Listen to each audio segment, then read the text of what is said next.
This is Igbo area. Of course, we're aware of what happened earlier in the week. The Northern Elders Forum asked the headers, Fulani headsmen, to leave southern Nigeria as their safety may not be guaranteed. Prior to that, they gave southerners in the north 30 days ultimatum to leave the north. There have been reactions towards that. Even the southern leaders are like, why has it got into that? Telling the headsmen to leave. That it has not got into that. And here is a reaction of the President of Nigeria, Buhari. He said, ignore the Northern Elders' order to quit South, Buhari tells headsmen. The President of Nigeria last Wednesday told the Fulani elders to ignore the recent instruction from the Northern Elders Forum, asking them to leave southern part of Nigeria and return to the north. Through his spokesman, Malam Garba Shehu, Buhari said all Nigerians reserve the right to live in any part of the country, adding that the government of President Muhammadu Buhari will protect them wherever they are. According to him, no person has the right to order anyone out, or anyone or group out of that part of the country, that Nigeria belongs to all. All citizens of Nigeria are free to move and live within any part of the country they please, whether or not they are originally from there. He said, in line with the country's constitution, the government of Nigeria and the administration of the President of Muhammadu Buhari will protect the citizens of Nigeria wherever they are. As a guarantee from the government that are going to protect all citizens wherever they are. And he also, in that statement, questioned the rationale behind the instruction. He described it as unsolicited and ill-intentioned, insisting that the group has no power to issue such order, saying the group is dabbling into security matters to score cheap political points and urged Nigerians not to allow the elders to mislead them, saying the government is committed to finding lasting solution to the headers' farmers' crisis. That they have no authority to make such pronouncements.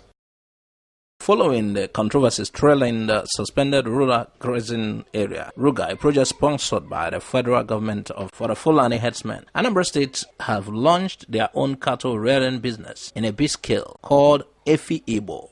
During the launching of the Wonder Farms Umunze, a subsidiary of Eagle Food Limited, Umuchu, Chief Ugojukwu Abakaliki Eze Umuanumano said the Igbo from Anambra State can feed the whole southern Nigeria with red meat in the next 1 year. The governor of Anambra State, Willie Obiano, was also present in the launch. You heard that 60 escaped death as hotel collapses in Ebonyi. No fewer than 60 persons escaped dead in Abakaliki, the Ebonyi State capital, after a wing of a popular Metro View hotel collapsed. According to the manager of the hotel, Austin Oji, the management has noticed that there was a crack on some part of the pillars holding the building, and immediately they cordoned off the side of the building and they started renovation. It was in that process of renovation that the building collapsed. According to him, there was no loss of life, and those who are lodged to the hotel at that particular time went out for a seminar when the incident happened. He said following the collapse, the Abakaliki Capital Territory Development Authority sealed the 26-room hotel. Meanwhile, police take action against owner of collapsed Metro View Hotel in Ebonyi. The Ebonyi State Police Command said it has invited Mr. Christian Akanihu, owner of the Metro View Hotel that collapsed last Wednesday in Abakaliki. He has been invited for interrogation. A spokesman for the police DSP, Lovett Oda, made this known. According to her, I want to tell you that the divisional police officer in charge of Bilibili area reported to the command that a wing of a 2-story building housing a hotel near Presco campus of Ebonyi State University collapsed. So after talking with the DP of the area where the incident occurred, he confirmed that the owner has been arrested. He was invited to give his own side of the incident. He said the matter is still being investigated, and if at the end of the day they found out that the materials used in the building is substandard, that's based on expert advice, they will go ahead to enforce the law. But if not, it's just an invitation for now for him to clarify himself on what actually happened.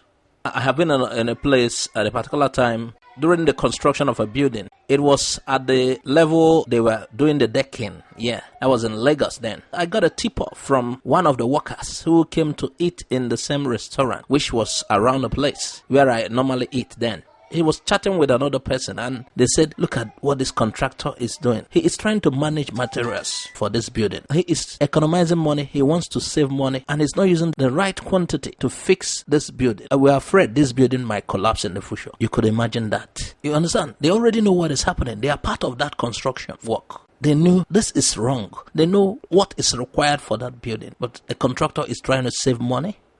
Dubious contractor.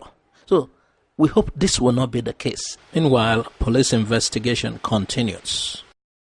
Appointment. Nwada Ibe Gift Amarachi has been appointed as the Auditor General of the IPOB by the IPOB leader, Mazi Nnamdi Kanu. According to the announcement, she shall henceforth oversee all the financial information of IPOB. This announcement was made on the 16th of July 2019 by the IPOB Head of Directorates, Mazi Chika Edoziem. Well, we say congrats to Nwada Amarachi. University of Toronto PhD student wins global scholarship for combating antibiotic-resistant superbugs. Chidozie Ojoboh is working on developing treatments that will fight antibiotic-resistant bacteria.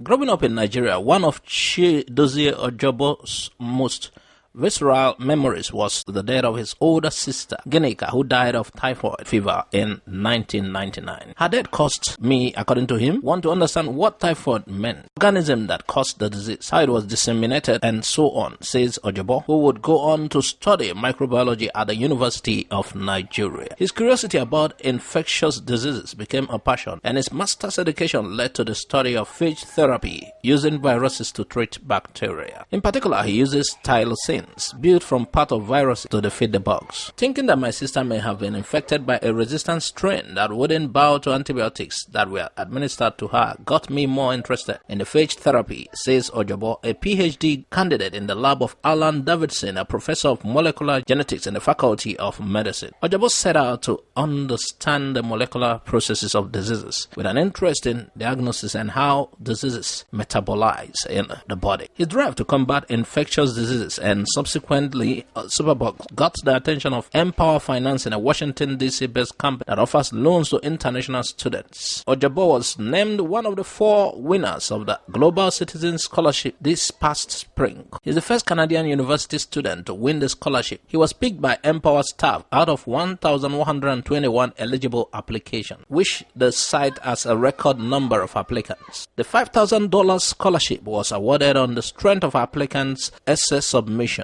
Ojoboh's submission identified the need to address the threat of superbug. Antibiotic-resistant bacteria, if left unchecked, will cause 10 million deaths yearly worldwide by 2050, according to a CDC report. So there is a great need to search for alternatives to the conventional antibiotics, he wrote. In the last 3 years of my PhD in Canada, I have identified novel bacteria-killing entities called tylosins, which I have successfully used to kill resistant bacteria in the laboratory. Interestingly, in any case that the bacteria then develop resistance, I can genetically engineer the tylosins to overpower the resistant superbugs. With tylosins, Ojoboh has been able to kill antibiotic-resistant bacteria in the lab. Ojoboh's hope is that he can genetically engineer them to overpower superbugs with treatments, and cases arise with treatments in the form of pills and other therapies. He said it's a high point of research that we are able to keep up with the antibiotic resistance, says Ojoboh, who joined Davidson Lab in 2015. The potential for research is great and it's, for me, really interesting. Davidson is full of praise for Ojoboh, who says he is highly appreciated member of our group. Chidozie is a very motivated student with a strong drive to make a difference with his research. He's making important discoveries, says Davidson, whose lab focuses on antibiotic-resistant bacteria and phage therapies. He also is a wonderfully warm and engaging person. Ojoboh is thankful to be named a scholarship winner. He's also grateful for his professor, who has been super supportive since he arrived at the University of Toronto. As Ojoboh's education nears its end next year, he's thinking about what to do next with his research. He's leaning towards a public health focus, applying his work to developing countries like Nigeria. He's also considering starting a company to see how we can take what we're already doing now in the lab and take it to the next level. He said, I feel great and encouraged that I am contributing to the field and one day will prevent many young and promising Guineas from dying from resistant bacteria. Ojoboh is also a first-class student, University of Nigeria and Soka. We are so proud to announce the success of this Igbo man. Congrats once again, Chidozie Ojoboh. Ex-Governor Ajimobi rejects Buhari's ministerial offer. Former Oyo Governor Ajimobi has declined President Buhari's offer to serve in the federal cabinet.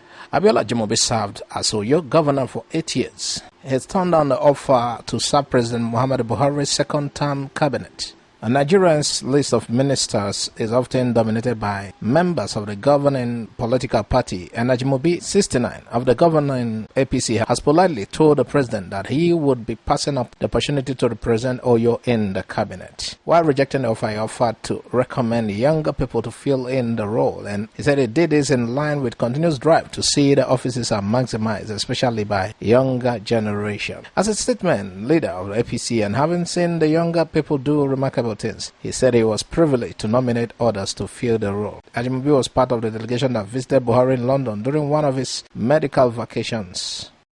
Thanks for watching Igbo Area TV. Please subscribe to our YouTube channel. Also click the bell icon. Like our Facebook page. Join our Facebook group. Follow us on Twitter and Instagram. Bye for now.